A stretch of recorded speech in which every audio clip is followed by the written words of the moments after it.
Hello, passengers, co-pilots, shotgun callers, blunderbuss bellowers, and midnight riders. Welcome to another episode of Full Moon Empty Road. As always, I'm Jeremy, and I'll be your guide tonight. Hope everybody had a great week, and I hope you're ready for another another trip. It's time to venture outside the United States again, so let's take to the sky. We have work to do.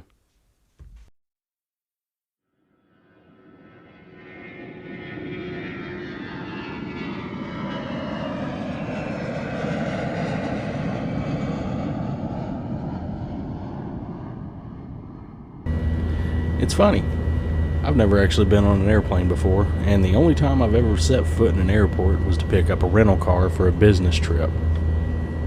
Anyway, we're headed to North Yorkshire and to Whitby. We're headed into North Yorkshire to Whitby Abbey. The Abbey has a long history dating back to the year 657, and it was the inspiration of a very prominent figure in pop culture. Someone still talked about today, and someone you may still see around Halloween every year. Well, it looks like we're getting ready to land. So come on and let's check the place out.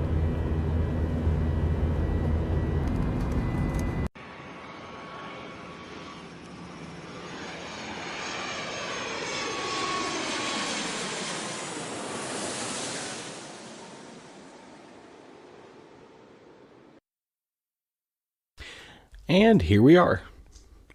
Whitby Abbey was a 7th century Christian monastery that later became a Benedictine abbey. The abbey church was situated overlooking the North Sea on the east cliff above Whitby in North Yorkshire, England, a center of the medieval Northumbrian kingdom. The abbey and its possessions were confiscated by the crown under Henry VIII during the dissolution of the monasteries between 1536 and 1545. Since that time, the ruins of the abbey have continued to be used by sailors as a landmark at the headland. Since the 20th century, the substantial ruins of the church have been declared a Grade 1 listed building and are in the care of English Heritage. The site museum is housed in Comley House. The first monastery was founded in 657 AD by the Anglo-Saxon era king of Northumbria, Oswiu, as Stronshaw, the older name for Whitby. He appointed Lady Hilda, abbess of Hartpole Abbey, and grandniece of Edwin, the first Christian king of Northumbria, as founding abbess. The name Stronshaw is thought to signify Fort Bay or Tower Bay in reference to a supposed Roman settlement that previously existed on the site. This contention has never been proven, and alternative theories have been proposed, such as the name meaning Stronya's settlement. Some believe that the name referred to Edric Stronya, but Stronya died in 1017, so the naming of Stronshaw would have preceded his birth by several hundred years. The double monastery of Celtic monks and nuns was home to the great Northumbrian poet Caedmon. That was between 614 and 680 AD. In 664 AD, the Synod of Whitby took place at the monastery to resolve the question of whether the Northumbrian church would adopt and follow Celtic Christian traditions or adopt Roman practice, including the manner of calculating the date of Easter and form of the monastic tonsure. The decision, with the support of King Oswiu, was for adopting Roman practices, and the date of Easter was set. Stronslock Monastery was laid to waste by Danes in successive raids between 867 and 870 under Ingvar and Ubba, and remained desolate for more than 200 years. A locality named Presteby was recorded in the Domesday Survey, which may be a sign that religious life was revived in some form after the Danish raids. In Old Norse, this name means a habitation of priests. The old monastery given to Renfred comprised of about 40 ruined monasteries vel oratoria, similar to Irish monastic ruins with numerous chapels and cells. Renfred, A soldier of William the Conqueror, became a monk and traveled to Stronslach, which was then known as Presteby or Whitby. The white settlement, Whitby, which meant the white settlement, and settlement. Geez, why do I keep saying settlement? The white settlement in Old Norse. He approached William de Percy for a grant of land, which gave him the ruined monastery of St. Peter with two caricates of land to found a new monastery. Caricates of land to found a new monastery. Serlo de Percy, the founder's brother, joined Reinfrid, at the new monastery, which followed the Benedictine rule. The greater part of de Percy's building was pulled down, and the monastery was rebuilt on a larger scale in the 1220s. The Benedictine Abbey thrived for centuries as a center of learning. The second monastery was destroyed by Henry VIII in 1540 during the dissolution of the monasteries.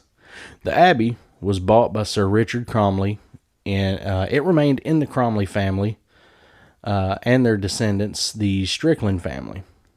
The Strickland family passed it to the UK government in 1920. The ruins are now owned and maintained by the English Heritage. In December of 1914, Whitby Abbey was shelled by the German battlecruiser von der Tann and Derfflinger, whose crew were aiming at the Coast Guard station at the end of the headland. Scarborough and Hartlepool were also attacked. The Abbey building sustained considerable damage during the 10-minute attack. The original gift of William de Percy included not only the monastery of St. Peter at Stronslach, but the town and port of Whitby, with its parish church of St. Mary and 6 dependent chapels at Filing, Hosker, Sneaton, Ugglebarnby, that's a weird name, Ugglebarnby, Dunsley, and Azelby. 5 mills including Rooswarp, the village of Hackness, with 2 mills and the parish church of St. Mary, and the church of St. Peter at Hackness, where our monks served God, died, and were buried, and other various gifts enumerating in the memorial in the abbot's books. The first prior of the re-established monastery, Renfrid, ruled for many years.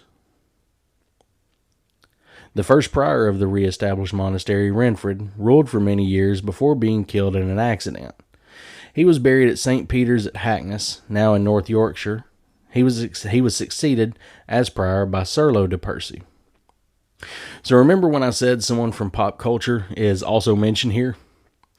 Someone you tend to see around Halloween every year? Well, Bram Stoker's 1987... I'm about ready to drop an F-bomb here. Bram Stoker's 1897 novel, Dracula, featured Count Dracula as a creature resembling a large dog, which came ashore at the headland and runs up the 199 steps to the graveyard of St. Mary's Church in the shadow of Whitby Abbey ruins. The abbey is also described in Mina Harker's diary in the novel. And this is actually from the novel. Right over the town is the ruin of Whitby Abbey, which was sacked by the Danes, and which is the scene of part of Merriman's, where the girl was built up in the wall. It is a most noble ruin of immense size and full of beautiful and romantic bits. There is a legend that a white lady is seen in one of the windows. Some notable people that have been buried on the grounds are Hilda of Whitby, Bosa of York, Edwin of Deira, King of Deira, and Bernicia, and a saint. Oswiu of Northumbria, King of Bernicia. Elfrith, widow of King Oswiu and Abbess of Whitby. Abbess of Whitby. Abbess of Whitby. Elfrid of Whitby, daughter of Oswiu. I think that says Elfid. Elfid of Whitby. They've got it in a strange font. Elfid of Whitby, daughter of Oswiu, and Enflid, also an abbess of Whitby. Jocelyn of Louvain, Sir William de Percy, first Baron Percy, died around 1096. Norman Baron and Crusader. Sir Richard de Percy, 5th Baron Percy, lived from 1166 to 1243, signatory of the Magna Carta. And I will say, with a history that dates so far back, there's several who have passed on but still call the Abbey home. And I'm going to tell you a little bit about them, and the following comes from the whitbyguide.co.uk. St. Hilda, who founded the Abbey, is said to still wander the Abbey, and is also said that she could be seen looking out from one of the highest windows of the place. She was also mentioned in the Dracula novel. Another apparition heard is that of Constance de Beverley, and she was actually just mentioned in the excerpt that I read just a second ago. Constance was a nun who broke her vow of chastity, and in turn was bricked up alive in the walls of the Abbey. She can still be heard today begging to be released from the wall she was sealed in. There are also a couple of lighthouses on the grounds, one of which is said to be home to the ghost of a one-armed man who fell to his death from the lighthouse. It has been reported that he has tried to trip people at the top of the lighthouse to have them plummet to their death just as he did. I guess where he fell off the lighthouse and died, he decided he needed some company. Whitby is also home to the Barguest Hound, which is said to be a hellhound with glowing eyes. This hound is said to roam the streets, and only those who are going to die soon are able to hear its deathly growl. Hellhound, only people close to death. And numerous times I've mentioned on this podcast throughout the past few months, one of my favorite shows, of the last 10 or so, or well, more than 10 years, I guess, was Supernatural. And I always, that made me, reading that made me think of the episode. I think it was actually called Hellhound on My Trail, just like, I believe that was a Robert Johnson tune. But how whenever the people were close to death, they could actually see the hellhounds, So that was kind of cool to read that there is a hellhound in Whitby Abbey. Well, I mean, not necessarily cool. I'm sure other people don't think it's too terribly cool, but, nice to see something I have heard of, which, I mean, of course, I've heard of Dracula, but I think I've actually heard of the nun that got sealed up too, but I didn't put that together with Whitby Abbey. Anyway, I appreciate you guys stopping in today. I do apologize. It has been it's been a few weeks since I've uploaded.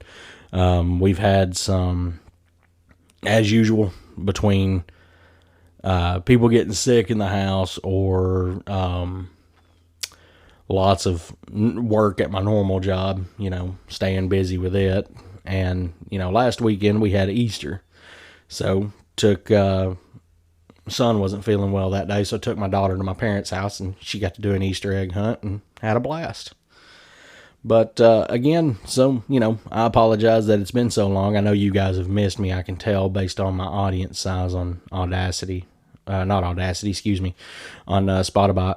for podcasters, which is dwindling. So if you are listening to this and you've made it this far, thank you so much. And please tell your friends, family, tell some dude that you run into on the street, be like, hey, what's up? Check out this podcast, Kind of want to get my audience size growing again. My host read ad for Anchor, it came to an end, I think, last month. And as of right now, I don't think they are looking at sponsoring me again. And I think that's mostly in part due to not having as large of a fan base as I used to have, because it says my listener count is under 5 right now, which, I mean, I've not been very active here lately between, work and normal life. But for those of you who are here, thank you so much. Listener support is on if you want to drop a donation to the page and keep the life of the channel going. You can follow me on social media. I'm at FMER Podcast on Instagram and Facebook. That is FMER Podcast. You can find me on Twitter at FullMoonEmptyRD. And you can find me on TikTok at FullMoonEmptyRoad. If you have any suggestions for any episodes you'd like to hear, any content you'd like to hear, any of the short stories you'd like to hear, like I do from the Stories from the Road episodes, you can reach out to me at any one of those 4 social media locations, or you can drop me a line at fullmoonemptyroad@gmail.com. And again, thank you guys so much for stopping in today. A bit of a short episode, but I'm glad to be getting something out there today, and I've got a busy day ahead of me, so I kind of wanted to get this out as quick as I can. Now, I've tried to record about 3 or 4 different times now, but I don't know where it's just I'm rusty, where I've not recorded in a few weeks, that now I'm just kind of like, so then blah, blah, blah, blah, blah, I'm stumbling over my words and everything, which, I mean, I've said that on just about every episode from the get-go. I guess that's me, this is me now. But yeah, so, thanks again, guys, and I hope you enjoyed today's episode.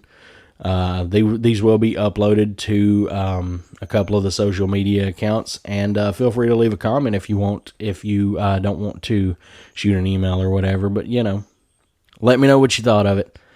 Everybody have a good night, and let's go home.